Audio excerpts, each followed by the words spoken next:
Hey, friendo, Steve here. Hey, Larson. And it's time. And when I say time, I mean, man, we are knocking these things out in under 24 hours from the original show, Larson. Unlike those Other star ratings. We have to wait a whole week. We give it to you in less than 24 hours, of course. We're giving our star ratings right here for WWE Crown Jewel 2023. By the time Meltzer gets around to his star ratings, it's going to be friggin' Survivor Series already. It's going to be like Full Gear. It's going to be the eve of Full Gear, seemingly. So why wait? Exactly. We give them to you now, fresh star ratings. It's like it's like Cinnabon, so fresh. Oh, it's like when you put living back at my parents' house, my mom putting that banana bread in the oven. It just the aroma fills the house, and it's delightful. You know, same goes for these star ratings. All this talk about how fresh our star ratings are, Larson, we're wasting time. We need to get these out right now. Let's start with the pre-show match, which we actually did watch this time. Sami Zayn. Because it wasn't 15 matches on the card. I don't like those. I don't like that other promotion. Sami Zayn versus Jordan Devlin in the pre-show. This went about 9 minutes and 40 seconds. They said you got 10 minutes. They said we could do it in 9:40. We'll do it with 20 seconds to spare, they said.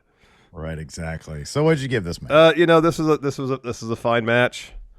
I can't think of anything that about this match necessarily stood out except that Sami made the point of pinning him after a Blue Thunder Bomb after hitting Haluva Kick.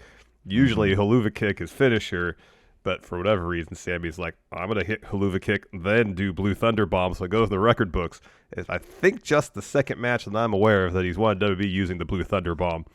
Yeah. And it just happens to be against J.D. McDonough. It's perfectly fine. In my book, perfectly fine is anywhere between 2.5 and 3. I like Sami Zayn a lot. I gave it 3 stars. I gave it 3 stars as well. The Katras are matching immediately, my friend. The other thing that I liked about this match is Jordan Devlin started to show his real side. Is he an alien? There is starting to emerge some sort of Rawgate-esque mutant coming from his side after what people are calling rope burn. I don't know about that. I've never seen that before in my life. A giant red welt developed during this match. I want to know where the story of that red welt is going to go next, but I can't disagree with anything you said. This match could have been on Raw, probably should have been on Raw, but Sami Zayn likes going to these Saudi Arabia shows now.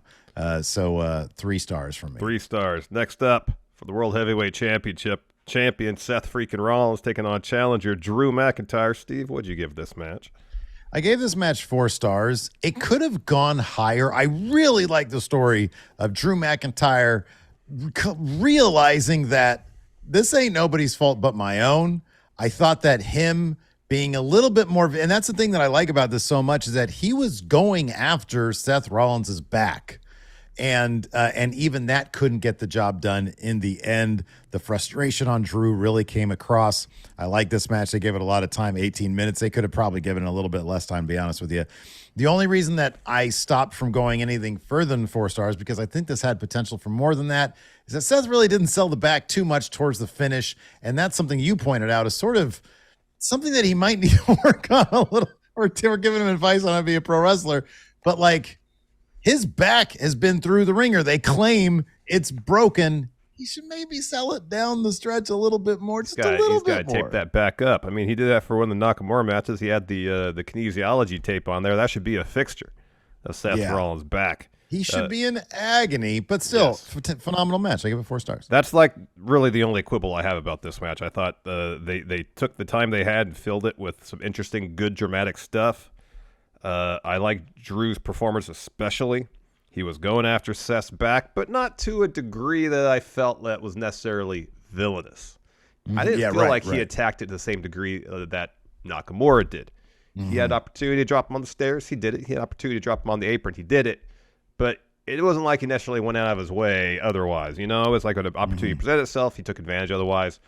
He stuck to the tried and true Drew McIntyre offense. I really like Drew's desperation towards the end after he hits that Claymore.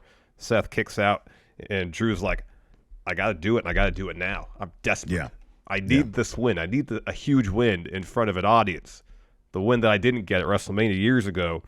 and the fact that due to his own desperation, he botched the match, lost it. I thought was a really good story beat. Drew's got no one to blame for it but himself. I gave it 4.25. I thought this was a really good match. Really good match. Yeah, really I good. agree totally. Next. The women's 5-way match. Rhea Ripley defending against Raquel Rodriguez, Zoe Stark, Shayna Baszler, and Nia Jax.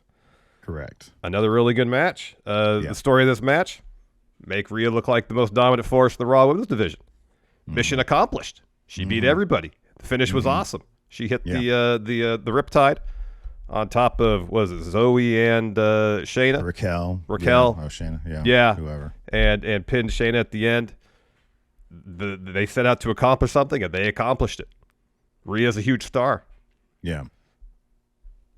I gave it 3.75. I could go up as high as 4. I thought it was really fun. I think the only thing that maybe kept it from getting a higher score in my estimation was more of the stories amongst the other participants in the match.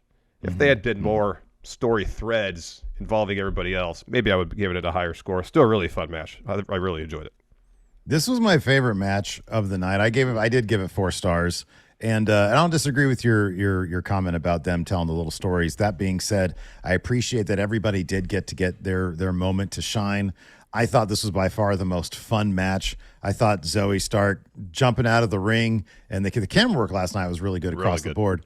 And the cameraman following it and then toppling over, I thought that added to the chaos. Like you said, the point of this, making Rhea Ripley look like a massive star. And boy, oh boy, they accomplished that from her entrance to the very end when she's mean mugging into the camera, mocking all of, anybody who steps up to her. I thought they did a phenomenal job here. Very creative match. This is the kind of match that I just love to see where everybody's being very creative. They all get time to shine. And Rhea Ripley, you cannot take your eyes off her. She is amazing. So I gave it 4 stars. Can't argue with that. Next match. Mitch. John Cena versus Solo Sikoa. Steve, what'd you give this one? The ending made this match. Yeah. The ending absolutely made this match. The ending to this match was special. It was is a moment. It's Solo Sikoa's moment. If he has just an absolutely crazy good career, you're going to look back at this match as the starting point of that. I really believe that. I think it might have gone on a little too long. In my head, I'm like, I don't know if they should have Brock Lesnar this match up a little bit with Solo just dominating Cena, but I feel like Solo was almost kind of blinded by needing to get the spike off, and Cena was able to take advantage of that to a point. And then once Solo got that spike off, he got 15 or 11 or 10 or whatever, however many 15. There are of these. And so I thought it was really, really good. I gave it 3.75 stars because I thought the story was really good. It's probably the best Cena putting somebody over match of since 2018. Yeah. But I don't know. I think it was maybe a little bit too long, maybe. But no, I like this a lot. I thought the ending was everything, so I gave it 3.75. Yeah, the ending was everything. Apart from the ending, it was an effective story being told. It wasn't like mind-blowingly great, where Cena was trying to take away the spike from Solo by working his arm and hand, and Solo just from the very beginning, at the start of the match, he's got that thumb out ready to hit the spike, and Cena coming to the point of almost beating him, maybe in the eyes of some, proving he still got it. Doesn't need to retire. In the end, though, 15 spikes later, Solo gets the win. I gave it 3.5. I thought it was really solid. The end was everything. Yeah, absolutely. Everything. Next for the U.S. Championship, Rey Mysterio defending against Logan Paul. Another really good match. The story beat with Santos intercepting one of the members of Logan's entourage to take the brass knuckles for him and then putting him on the apron, maybe to help Logan. Maybe it was an accident. Who knows? The intrigue coming out of that.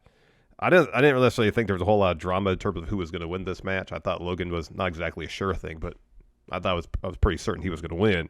He did. But the intrigue coming out of it, how this win is going to affect Rey and Santos going forward, is really what's interesting about it. Solid bout. I gave it 3.5 stars. Yeah, I gave it 3.5 as well. Everything you just said, basically copy and paste. Everybody is raving about the bit where Logan Paul basically saved Rey Mysterio's neck from falling. I thought that demonstrated a level of ring awareness that Logan Paul has developed in all of 8 matches. Mm-hmm. Yeah, no, I thought it was really, really good. I mean, the only look, not every we're in the phase of Logan Paul matches, the Logan Paul era, where not every match is going to be as big fight feel as the big 4 pay-per-views he's been on so far. The Seth Rollins match, the Roman Reigns match. This is Rey Mysterio, still a legend and everything. But yeah, no, I thought it was fine. I thought it was a really good match, and 3.5 stars I think is pretty fair for that. Agreed. Next, bitch. for the WWE Women's Championship, Io Sky defending against Bianca Belair. Steve, what'd you give this one? Again, this is one of those matches where I love both competitors so much. They're both so smooth. They have great chemistry. The crowd was dead for it, which was a bummer to me. I gave it 4 stars because this is the kind of match that I love to see. And on top of that, maybe it would have been like a 3 3/4 star. But then you add the Kairi Sane, and that boy, that takes it over great. the top. That was great. The way that she was presented, the questions coming out of the match, Bayley's reaction to it, I thought made this a very special moment. That coupled with just it being a really good match, I gave it 4 stars. Agreed, 4 stars. I think the storyline elements is what in my mind separated this one from the women's 5-way. There's a lot of questions coming out of this match. What's going to be like in Damage Control now that Kairi's there? Her and Io are aligned. Is that going to mean the end of Damage Control? Given Bayley's history with Kairi, she's the one that sent her leaving WWE in the first place when she attacked her. And then what does that mean for Bianca? What's next for her? It's these questions that are in my mind that I thought exiting this match elevated it. And the match itself was really, really good. Mm-hmm. Kairi's return was perfectly presented. I thought there was a really lot to like about this 4 stars. Bianca coming into this match with supreme confidence, not realizing, man, there's a lot of X factors out there you still have to manage.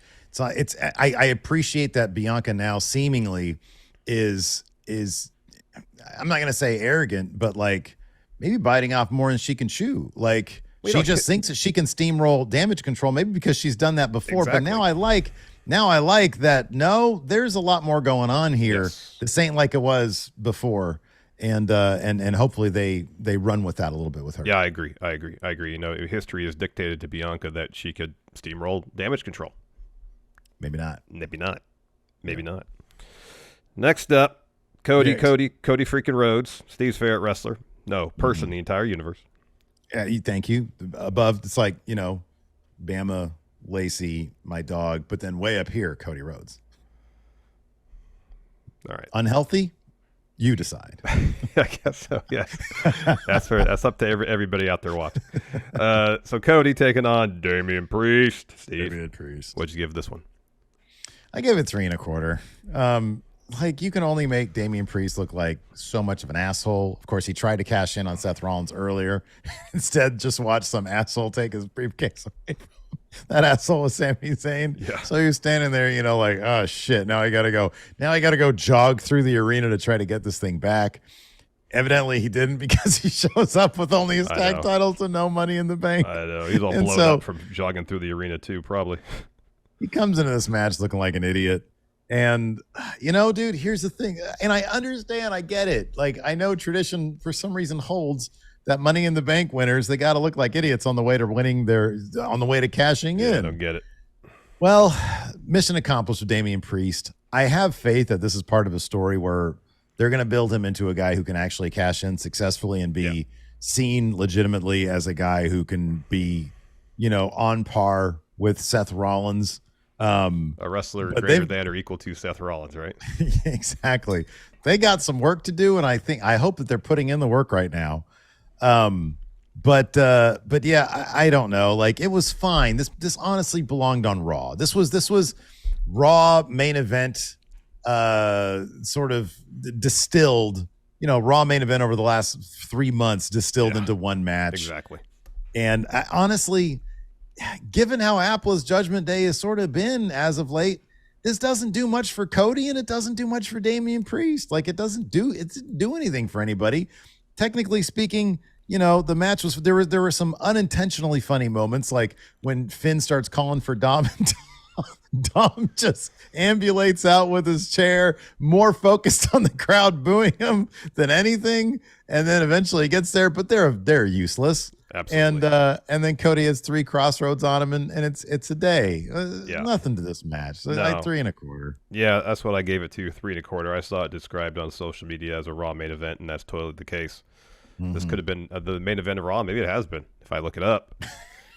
Right, a Raw main event at any point over the last 3 or 4 months. True.